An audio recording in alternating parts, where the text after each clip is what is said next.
کیا بات ہے عرفان بھائی، ڈسٹرب لگ رہے ہیں؟ بس یار کیا بتاؤں، میرے ابو مجھ سے محبت نہیں کرتے۔ کیا مطلب؟ دیکھو نا، جب دیکھو ڈانٹتے رہتے ہیں۔ ابھی بھی گھر سب کے سامنے مجھے ڈانٹ دیا، ہر بات کے لیے منع کرتے رہتے ہیں، یہ نہ کرو وہ نہ کرو، یہاں نہیں جاؤ وہاں نہیں جاؤ۔ اتفاق سے میرے ابو بھی ایسے ہی ہیں۔ مجھے تو ایسا لگتا ہے دنیا کے سارے ابو ایک جیسے ہوتے ہیں۔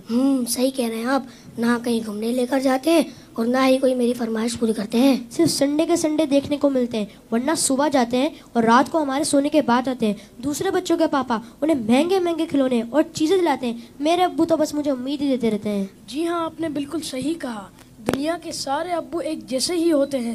وہ خود سے زیادہ اپنے بچوں اور فیملی کا خیال رکھتے ہیں۔ کیا آپ نے کبھی یہ سوچا کہ کیا ان کا دل نہیں کرتا ہوگا کہ وہ بھی گھر میں رہیں، سکون سے بیٹھ کر آرام کریں؟ پتہ نہیں، شاید چاہتا تو ہوگا۔ اور جہاں تک بات ہے آپ کی فرمائشوں کی، تو ان کی سیلری ہی اتنی کم ہوتی ہوگی کہ وہ چاہ کر بھی آپ کی فرمائشیں پوری نہ کر پاتے ہوں۔ ہو سکتا ہے ہماری ضرورتیں پوری کرنے کے بعد ان کے پاس اتنے پیسے ہی نہ بچتے ہوں کہ وہ ہماری فرمائشوں کو بھی پورا کریں۔ میں نے اس طرح سے کبھی سوچا ہی نہیں۔ اور جہاں تک آنکھیں دکھانے کی بات ہے تو یہ بھی ان کی مجبوری ہے کہ ان کی ڈیوٹی ہے کہ وہ ہمیں ہمیشہ بری باتوں سے روکیں اور اچھی باتوں کی ترغیب دیں۔ اچھا فیضان بھائی، یہ بتائیں آپ کی ضرورتوں میں کوئی کمی آئی ہو؟ نہیں تو بالکل بھی نہیں۔ کبھی ایسا ہوا کہ آپ بیمار ہوئے ہوں اور آپ کے ابو کو آپ کی فکر نہیں ہوئی؟ ہماری بیماری میں سب سے زیادہ پریشان ہونے والے ہمارے ماں باپ ہیں۔ آپ کے ابو چھوڑ کر کہیں گھومنے چلے گئے ہوں؟ نہیں تو کبھی نہیں۔ کبھی ایسا ہوا کہ آپ کے ابو نے خود تو کچھ اچھا کھایا اور آپ کو نہ دیا ہو؟ کبھی نہیں۔ اگر کوئی اچھی ڈش کم ہوتی ہے تو وہ ہمیں دے دیتے ہیں اور کہتے ہیں تم کھا لو، میرا دل نہیں چاہ رہا۔ اگر یہ پیار نہیں ہے، محبت نہیں ہے، تو پھر کیا ہے؟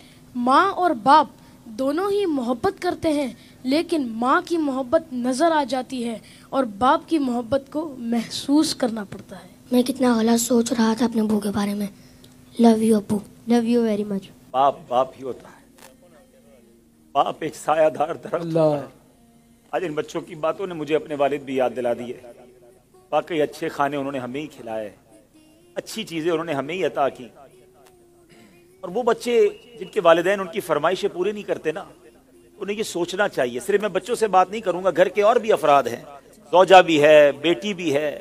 وہ کہتی ہے ابو آپ ہمارے لیے کچھ لاتے نہیں ہیں، بیوی کہتی شوہر سے آپ کچھ لاتے نہیں۔ اس بیچارے سے تو پوچھو اس کی مجبوری کیا ہے۔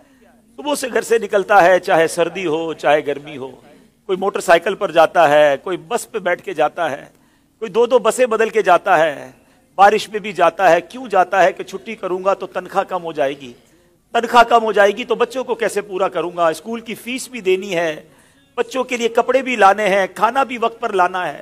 ہر چیز ہمیں تیار ملتی ہے، اس کی سورس کون ہے؟ وہ سورس ہمارے والد ہیں۔ اور بہت پیاری بات اس بچے نے کہی کہ ماں کا پیار تو نظر آتا ہے، والد کا پیار محسوس کرنا پڑتا ہے۔ پوچھو ان سے جن کا باپ چلا گیا۔ والد ایک سایہ دار درخت ہے۔ کبھی درخت کو دیکھا آپ نے؟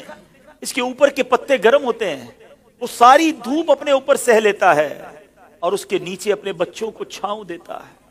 مگر لوگ بعض اوقات اپنے والد کی قدر نہیں کرتے، اپنے والد سے الجھتے ہیں، اپنے والد کو برا بھلا کہتے ہیں۔ یاد رکھیے میرے آقا فرماتے ہیں، اس کا مضمون یہ ہے کہ والد کی رضا میں اللہ کی رضا ہے اور والد کی ناراضی میں اللہ کی ناراضی ہے۔ کبھی اپنے باپ کو ناراض مت کرنا۔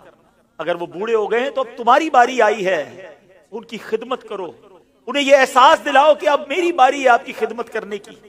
ہم اپنی ماں کو تو کہہ بیٹھتے کہ ماں میں تم سے بہت پیار کرتا ہوں۔ میں ساری دنیا کے بچوں سے پوچھتا ہوں کہ کب اپنے باپ کو کہا تھا کہ ابو آئی لو یو، والد صاحب میں آپ سے بہت پیار کرتا ہوں، آپ دنیا میں آج میں جو کچھ ہوں ابا جان میں آپ کی وجہ سے ہوں، یہاں تک پہنچایا مجھے آپ نے ہے۔ ارے جس نے انگلی پکڑ کر چلانا سکھایا، جس نے ہر مشکل میں کہا گھبرانا نہیں، میں تمہارے ساتھ ہوں۔ کہیں پھنس جاتا تھا تو ابو کے پاس آتا تھا، وہ کہتے بیٹا میں سنبھال لوں گا۔ اب وہ جب چلے گئے اب پتا چلتا ہے کہ کون ہے جو سنبھالے گا۔ بچپن اور بڑھاپا برابر ہوتا ہے۔ جب ہم چھوٹے تھے ہم نے بڑی ضدیں کی، ہم نے بہت اپنی باتیں منوائیں۔ اب سمجھو والد صاحب کا جب بڑھاپا آ گیا تو میں نے ان کی باتیں ماننی ہیں، ان کی غصے کو برا نہیں ماننا، ان کے ٹوکنے کو برا نہیں ماننا۔